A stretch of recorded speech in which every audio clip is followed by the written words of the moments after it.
who's the sponsor? What have they done? What's their performance? What's their track record? What are they doing? And does it fit what we want to do just in general? And then as we engage with them, whether it's through a referral or we connected with them through a mutual contact or online or whatever, LinkedIn, we want to engage with them. We want to get to know them. We want to see them face to face because we represent 130 investors. I'm an investor as well as the business owner. So I want to get to know these people. I want to get to know who they are across from the table. I want to go through their assets under management, their AUM. I want to go through their financials. I want to make sure that they're a good fit for us. I know I'm going to add value to them. I'm going to be able to bring them something that they need, which is equity at a certain level that they're going to need it. But at the same time, we want to make sure that there's a good relationship, a good foundation set in place. Welcome to the Wealth Through Real Estate Investing podcast, your source for real-world strategies focused on creating long-term wealth, cash flow, and financial freedom through real estate. Through guidance, tips, and stories of highly successful real estate investors and thought leaders, we provide you the tools to succeed and reach the lifestyle you always wanted. And now your host, Dwaine Clarke. Hello and welcome to the Wealth Through Real Estate Investing podcast. This is your host, Dwaine Clarke, and today we have John Rubino. John is the founder and chief operating officer of JID Investments, with multiple offices nationwide, John being located in the DC Metro office. John, thank you so much for joining us on the show, and how you doing, my friend? Thanks for having me, Dwayne. This is great. I'm doing great. It's Monday morning, ready to rock and roll, finishing a great 2019, and I am honored and really happy to be with you here this morning. Absolutely. Yeah, we're getting close to the end of 2019. It's around the holiday season, so I appreciate you taking the time to speak with our listeners. But before we kick things off, I know we spoke a couple weeks ago, learned a little bit about each other, learn a little bit more about your background. You have a very interesting background. I'd love to learn more about that. So would you mind sharing that for the audience, a little bit how you got started and, a little bit about your company? Yeah, sure. I'm a New York native by heart. Grew up there, went to college in New York, and then after college, I served in the Navy for 20 years as a pilot. And I'm sure you see some of my full memorabilia behind me. That was a great opportunity not only to serve our nation, and something I was really passionate about. But I got to fly airplanes, which was great. Cool. So I did that for 20 years. Got to tour. I got to do tours in Texas and Maryland, Virginia, Italy, Washington D.C. So it was great moving around a lot. Got 4 kids and a wonderful wife who works full time as a school teacher here in Fairfax County, Virginia. And I'm retired now, 2017. I've been operating the company full time for the last 2 years.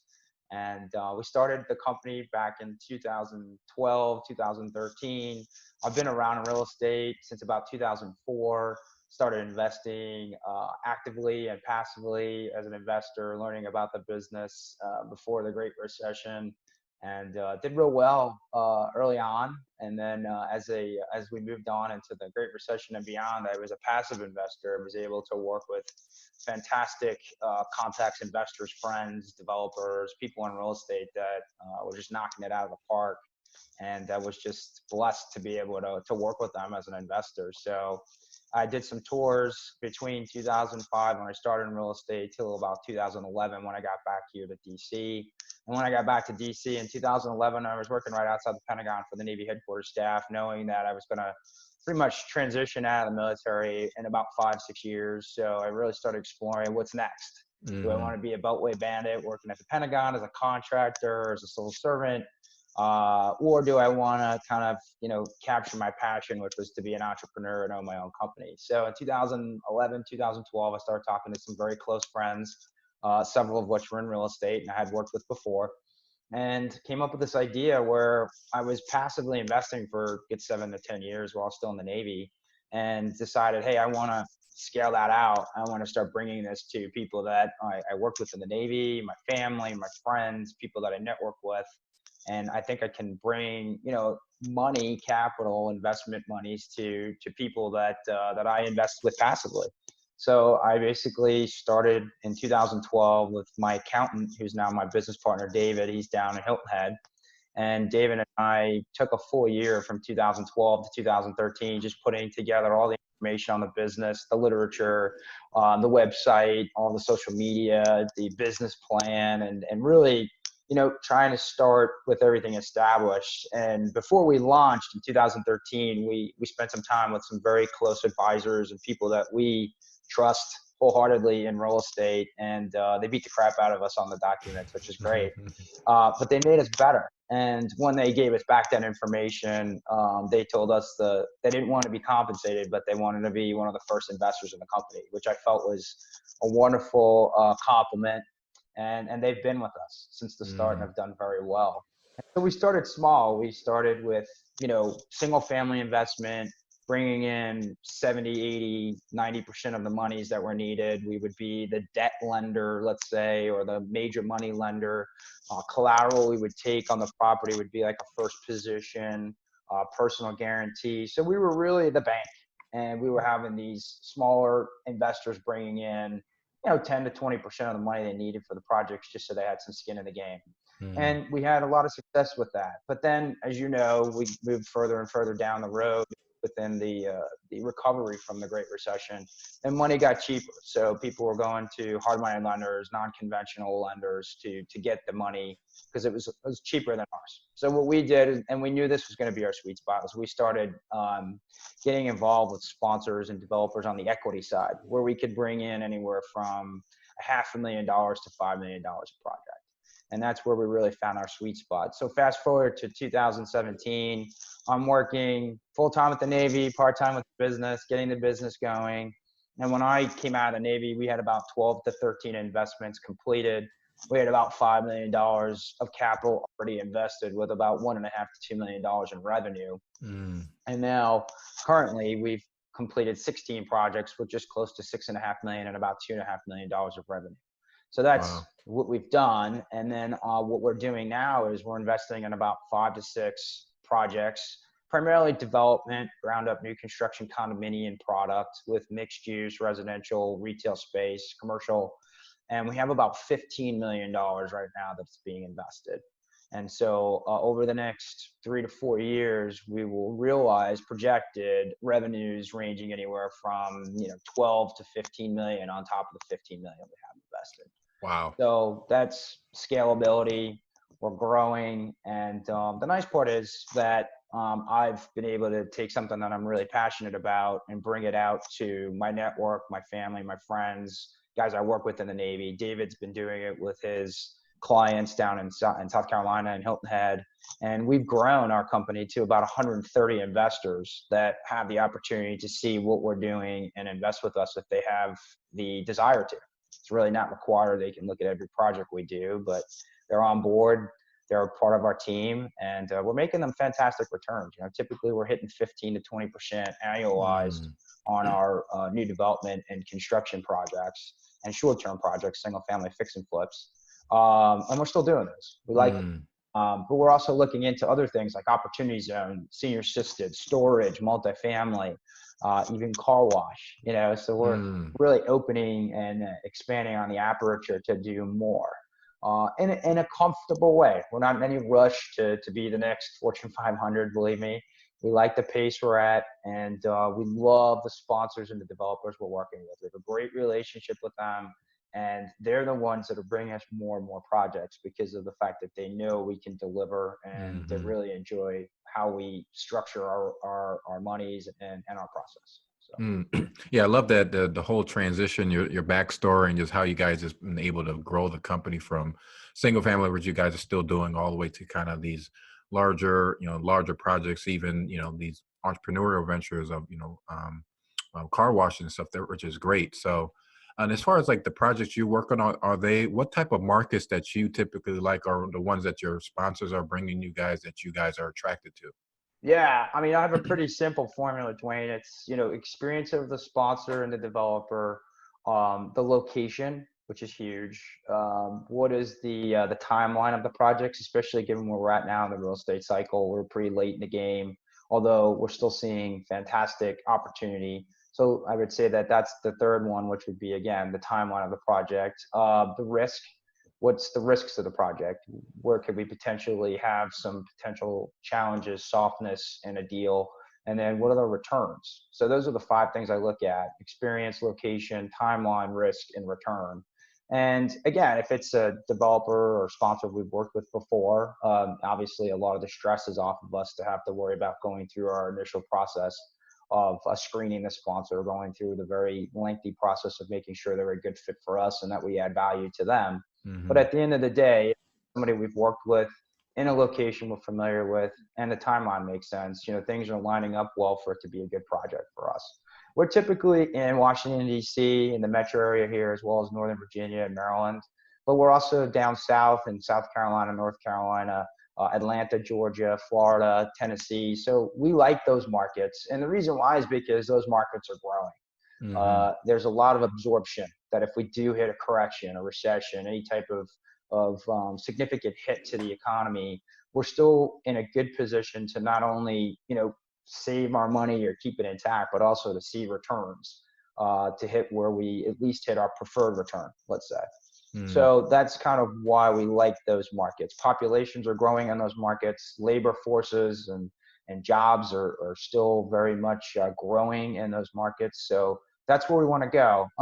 Not to say anything bad about like a New York market or a California market or a Chicago market, but we are recognizing and seeing decreases in population, increases in taxes, higher cost of living. So that's driving a lot of people out. And, when you go to the Southeast, you have great weather, great cost of living, low tax, abundant jobs, great housing. So that's where people are going, and that's where we want to invest. Exactly. And as far as kind of as far as like you guys are primarily doing, is it more value add, or you guys are just, it's been most of the projects you've been more new development? Because I know, like I said, in those growth markets, you can be able to kind of do those types of projects compared to some other, really hyper fluctuating markets. Well, our sweet spot's developing new construction. However, like I said, like given where we're at in the cycle, I looked at a 55-month project in duration about 2 months ago, and I said that's way too long. That's a very heavy development piece with entitlements and zoning and permitting and going through that entire process to then get us to the construction portion and the vertical portion of the project, which takes another 18 to 24 months. What we're doing now is we're trying to cut down that timeline and say, okay, maybe a smaller, shorter development window, and or just investing in the construction portion of the project. Maybe we won't even invest in the development, just to make sure that the timing goes, still see the current conditions in the market to leverage a construction side of a deal. We just closed a $2.5 million raise in Atlanta for a project, 42 condos, ground up new development and construction. Permits are in hand, closes middle of January, start construction in February, and we start pre-sales in February. So two-year window, great project, great location. So that's a no-brainer for us.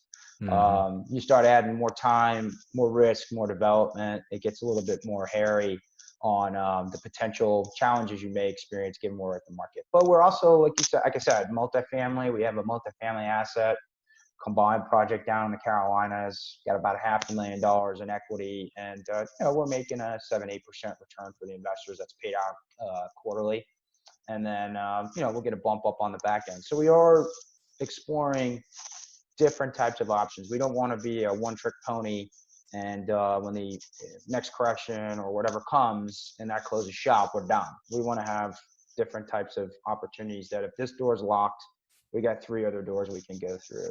Yeah, I like that you guys are very diversified in different asset classes there.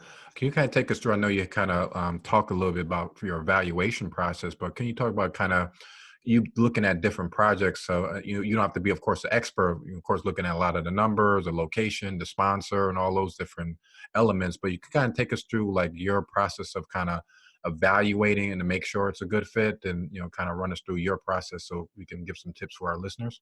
Yeah, absolutely. I mean, the first thing is the sponsor, right? I mean, that's where we start.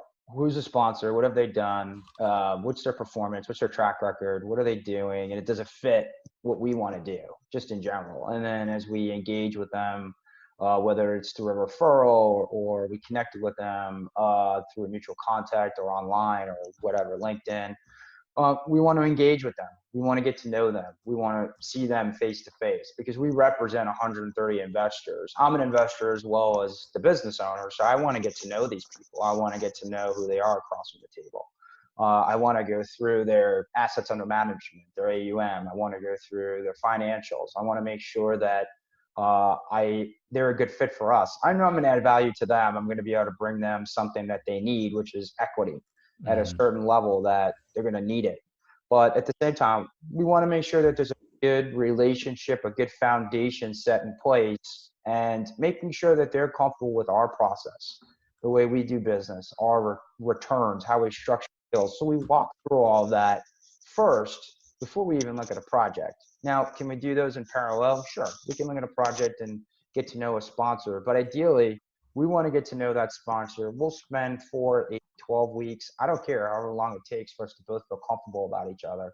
And when we get to that point where we say, okay, we've gone on a few dates, let's hold hands now and start calling each other boyfriend, girlfriend, then we'll start looking at deals. And typically, it could take us about 6 to 10 weeks to get a deal, do our due diligence, review it, make sure it's a good opportunity, and then start to socialize back and forth with the sponsor to ask questions, to get more information, to build our awareness of the project before we then go out and start advertising it to our investors. So that's kind of like the process that gets us to the point where we have a project, we go through and start doing our due diligence, and then maybe introduce them as a new partner of ours, as well as start showing the investors a project that we're going to potentially invest with them. We've also brought on some advisors. So now we have a due diligence advisor that works with us that we can go out to help us with due diligence. I'm looking at bringing on an investor relations consultant, an advisor, a project advisor. These are different roles that I'm going to start looking at getting filled probably in 2020 to help us as we scale. But the process is pretty basic, making sure we're on the same page as a sponsor, we're comfortable with them, they're comfortable with us, get them on board as a good fit, and then we can start looking at projects to see if they make sense. And as far as like kind of on the opposite side of, raising capital, I know you guys said you kind of started with a nice, strong foundation of associates, friends, family, business associates. Can you kind of give some tips what worked well for you guys to kind of increase your investor database and, stuff that kind of continues to kind of bring in more, brand awareness and kind of way do you guys kind of scale that for your business? Yeah, I mean, obviously the most important thing is a good track record, good performance. You can show people that you've done some good deals. If you're just starting and you haven't done a deal yet, I'd go to that inner circle of people that that may have interest in something like this, whether they want to bring in money or they want to have more of an active role. It's always great to go to your closest associates, friends, family, coworkers, and bounce off the idea that, hey, look, I'm interested in raising money for some folks that I've met that I could help. Whatever the size, the asset class, and this is what I'm thinking of doing. Would you have interest? Here's how we would do it. And there's a lot of good books out there that you can learn about syndication, good articles. But at the end of the day, it's just having a business plan, being able to bring a concept to people that have an interest in investing. The advantage of investing with a company like us is that you can bring in $25,000 to $50,000 a project to a project where we're raising $2 to $5 million or $500,000 to $5 million, and you're an owner at an amount that's very manageable. Mm-hmm. So you can get in on these large projects as a $25,000 to $50,000 investor. And then the other advantage is that you're passive, so you're not out there managing the project, signing on recourse debt to say that I will personally guarantee a loan. You're part of the deal, but at the same time, you're not taking on a lot of the responsibility or the accountability that developers are responsible for. And then you have me as the liaison to represent you as the investor, and I work between the investor and the sponsor. So obviously, if the sponsor needs something from me and our company, they come to me. And if the investors have questions, they can come to me. But at the same time, if the investors want to meet the developer or the sponsors, they want to come out to the project, we are always open to that. I would say be honest, be transparent, share information, show people what you're doing, and then just make yourself available to answer questions. I learn every day. I'm learning every day. I have people around me, not only as investors and advisors and work sponsors and partners. They educate me on things each day. We're just good at what we do. But at the same time, when we do a deal, when we start out a process to start with a new project or a new sponsor, I look at it as a team sport. Everybody's on the same page. We want to succeed. We want our investors to succeed. We want the sponsor to succeed.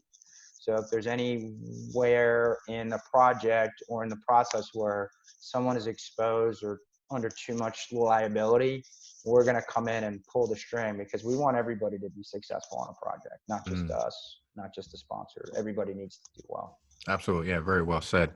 We had talked a little bit about pre-show regarding you guys working on some new projects, and then also some opportunity zone projects you guys are working on. Would you kind of tell us a little bit about that? Yeah, opportunity zones are pretty exciting. I won't get into too much of the detail on it, but there is some really good information that your listeners, yourself, can read about. But basically, it's really a wonderful way to take advantage of tax sheltering and tax benefits as a passive investor. In the past, as an investor, the only way you really could take advantage of gains and profits on a project is to do what's called a 1031 exchange, where you take your profits and you roll it into another project over a 90-day, I believe, or 120-day period. And other than that, you couldn't take advantage of any gains or profits you earned. Well, with opportunity zones, you can, as a passive investor. And opportunity zones allow you to take deferred gains, profits from sales of stock, business, property, and roll that into an investment where, if you stay in for a certain period of time, the gain that you earn on that investment, that deferred gain investment, is tax-free. And that window is about 10 years. So if you bring in $1 million of gain and you roll it into an opportunity zone investment, and you're in the project for a minimum of 10 years or more, any of the returns you earn on the $1 million investment is tax-free. So if you make a 2x, let's say you make $2 million profit, then that $2 million profit on the $1 million you brought in is tax-free, which is amazing. Oh yeah, absolutely. And then there's also incentives throughout the investment where there's a reduction in your tax basis for that investment. Before December 31st of this year, the first 5 years, I believe it's a 10% knockoff on the basis, and then after 7 years, it's another 5%. So if you bring in $1 million and you stay in at least 7 years on that investment, you're going to get 15% of your basis knocked off, which is fantastic. Oh, wow. So it's a great way to really generate wealth in a long-term period. And as the cycles do this, you're still growing your potential investment at very attractive returns, and the returns are net. They're not gross. You're not going to get hit with any gains. Most of the projects we do are over 1 year. So the profits are treated as long-term capital gains.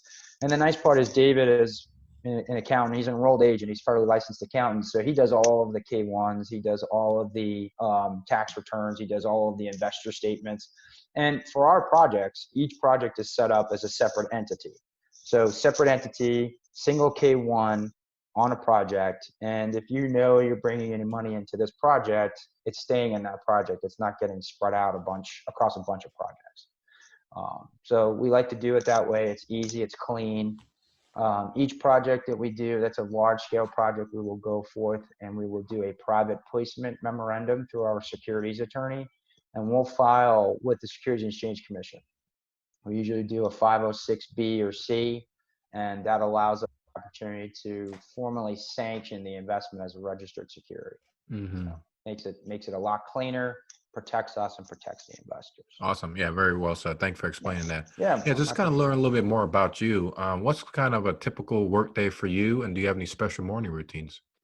Well, first thing I do is I get up around 6:15. I take my 2 oldest kids to school. I usually give them chauffeur service. It gets me out of bed and gets them out to school, which is good. And then come back and get the 2 young ones and the wife out the door. And but by then I'm reading scripture, saying my morning prayers, and then I'm on my computer checking emails and scheduling meetings to talk with folks. The real press for us right now, Dwaine, is to grow that investor base. We want to bring in another 50 to 100 investors, let's say in the next 12 to 18 months. We had a really successful year this year. We brought in about 40 investors, and we still got 2 weeks to go. So we brought in about 40 new investors this year, of which I'd say about 80% of those investors that we brought on are investing on projects. So that's great. It's really good that Wow. the people we're bringing in are actually investing with us. And we're looking at new ways to expand on that. We're going to look at doing some dinners, maybe some events, going to different workshops and conferences. But I love to just do it organically, go out and meet new people that have an interest in us, whether they found us on LinkedIn or a referral or a website, and just going out and talking to them and just sharing with them what we have. I feel we are truly blessed with what we have. And the good Lord says that if I give you something and a blessing, I don't want you to keep it for yourself. Go out and share it. So that's what we're doing. But yeah, I mean, I'm checking emails, drinking my coffee, and getting on social media.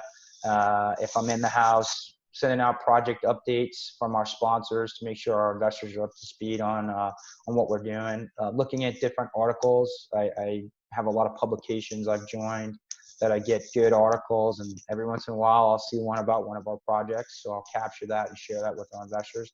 On the street, I'm out going to projects, visiting our sites, talking to our developers and sponsors. I'm bringing investors out. I'm putting on a hard hat and a vest on them and letting them walk the site so they can see where their money's going. And then I go to networking events and I have meetings, and it's just, I love what I do. I'm really passionate about it. I'm a people's person. And the best part about what I do is that when I meet new people, if it's a direct connection and we can do business together, great. But if it's not, and it's an indirect connection, I have so many people in my network that I just love to connect people. I call myself the connector. I love doing it. And I like helping people. I mean, look, I speak a lot about this. I talk to people about syndication. I share with them how we started a business, people that are thinking about doing it, who are part-time and want to do a business full-time. I love to help people. I'm not a coach, but I love to just see how I can help people if they want me to take a look at a project, or they have questions, or just want to learn more about the business. Yeah, yeah. Just speaking from you, especially a couple of weeks ago, it's just like you're just full of knowledge and love to share, and just kind of just willing to kind of put yourself out there and just go the extra limb to help another person. So I really appreciate that, and very well said there. With all the success and that you've been going forward with, and your future continued success, what do you say that you're most grateful for? Oh, my faith, 100%. Every day I wake up, I'm just glad to be awake, to have all the blessings that I have, and then just the opportunity to just do what I do. I feel like God's got me where He wants me right now. And the fact that I can go out and talk to people and learn about them and get a chance to become friends and build a friendship and a relationship, both personally and professionally, to me is the most rewarding thing that I could get and ask for. And it's great, it really is, and I enjoy that. I try to bring my faith into everything I do, because that's who I am. It's my foundation, it's my core, and I try to show that through being a good businessman, an ethical businessman. A lot of people talk the talk, but they don't walk the walk, and it's unfortunate, but at the same time, that would probably be the greatest blessing. And everything stems from there. Beautiful family, great friends, great business. It's just the core that starts everything that comes out from there. So that's Absolutely. kind of just keeping it real. Yes, absolutely. Yeah, very well said. So how do we get in contact with you, John? I'm available anytime. But the best way to go would be to visit our website at www.jidinvestments.com. You can look me up on LinkedIn, John Rubino. You can reach out to me anytime via email or cell. All my contact info is on our website.